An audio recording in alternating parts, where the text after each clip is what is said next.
Morning. I've been on guard here for a few hours now, making sure that a madman Hitler does not land here. If he does, we'll give him what for. Raymond, my number 2, and a future brother-in-law and close friend, has just gone to speak to the corporal to find out when our relief is due and we can stand down. I hope it's stand down. We need to get the hay cut today in this glorious weather at the moment.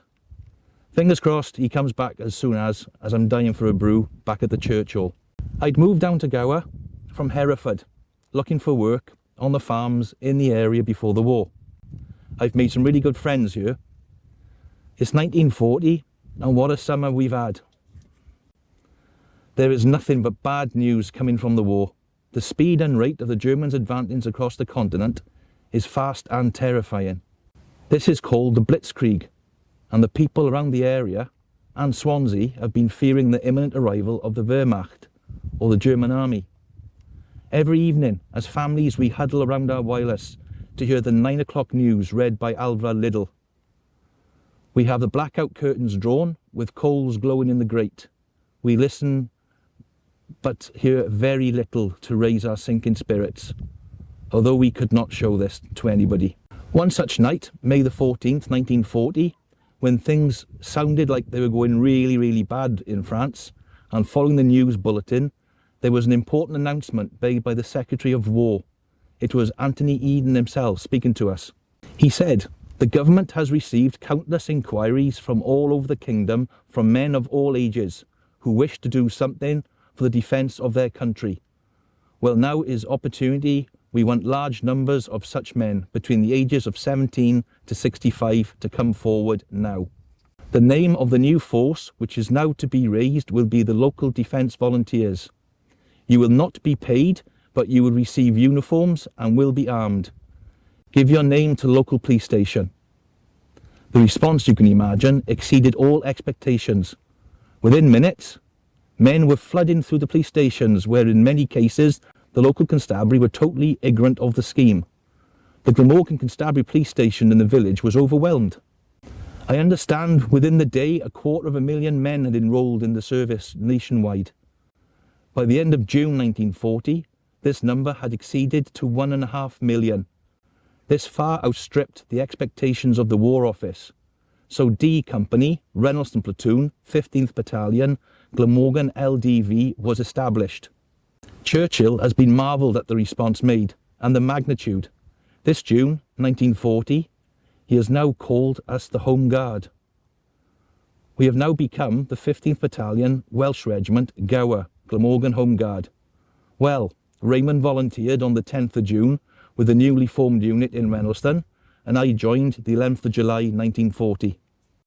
We came under the leadership of Sergeant Tommy Lee, an old boy of the Great War. The village hall is being used for our drill hall, and the field behind is being used for tentage and training. Headquarters for the battalion is based at Mumbles, next to the 12th Battalion, which is the Swansea lot. Until the end of June, we had not been issued with any weapons or uniform. We had only our own personal shotguns, .22 rifles. What good they would do, I don't know. We also had what we could find, such as pitchforks and hooks we were using on the farms. Our dress up until recently had been our own clothes with the armband with LDV printed onto it. We have now finally been issued with rifles. American Ross or P17s or Enfield P14 rifles, and these came with bayonets. Orders came down from headquarters that we were now to carry these everywhere at all times. Such was the fear at this time of invasion by German paratroopers or Fallschirmjäger. We had been given the nickname Parashots by the general public because our whole role is to try and stop the German paratroopers. A precious clip of 5 rounds is in my jacket pocket. Even the village coppers on duty are wearing steel helmets and carry Lee Enfield SMLE or short magazine Lee Enfields slung over their shoulders. Our duties over this time are split into areas, into zones. We are placed in pairs. Myself is with Raymond, and attached with these zones. We are then to guard them against Jerry. Myself and Raymond are allocated the area around Oxwich Bay, sometimes Kevin Bryn, Penmain and down to Park Mill. We patrol this every evening before being stood down for some short sleep before having to get up for work on the farm. As you can see, khaki denims have soon arrived. Boots and headwear have followed not long after. We have now also been issued with the Welsh Regiment badges and unstained leather belts and gaiters. Up until some months ago, the officers wore shoulder titles or narrow black strips, 3, 2 and 1 respectively, indicating battalion, company and platoon commanders. Not long after, 2 Great War Lewis guns have arrived. Some 36 mils bombs have also arrived from headquarters. We've had to have a crash course in these as well as firing the rifle.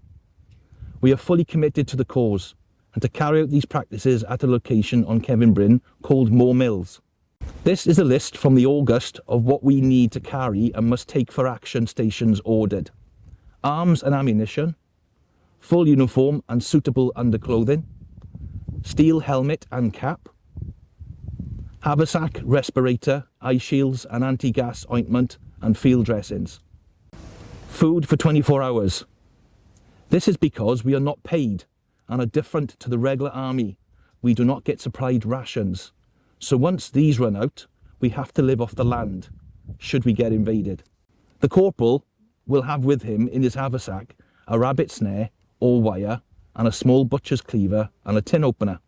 The rest of us then would also have a knife, fork and spoon, plate and mug, water bottle, pipe, tobacco, cigarettes and matches, 2 handkerchiefs, towel, soap and razor, some money and an identity card. On Sunday mornings, if able to, as the farms have to be looked after, we regularly go on route marches around the Gower, meeting up with other companies. Summer evenings are being spent in fieldcraft on Kevin Bryn. First aid classes and lectures on tactics, weapon maintenance are held in the village church hall. The 9th Battalion, Royal Sussex Regiment, have recently arrived in Mumbles, and we are able to dip into their vast pool of knowledge possessed by this fine unit, who willingly sent along their junior NCOs and NCOs to help instruct us. We are a mix in the company of young and old, from 17-year-old lads to old boys from the Great War. Most of us are farmers and labourers, but we also have publican from the King Arthur and a postmaster. The younger lads try to carry out the late guard duty, allowing the rest of us to catch up on some sleep before working on the farms. News is rife around the area that a few nights ago a German U-boat was sunk at some distance off Oxwich Point. Some say it was dropping off a spy. I believe that though. Also, a German bomber crashed in the bay between Three Cliffs and Oxwich. Raymond swears he shot it down. Oh, here he comes. Hope it's good news. Got a lot to do on the farm later.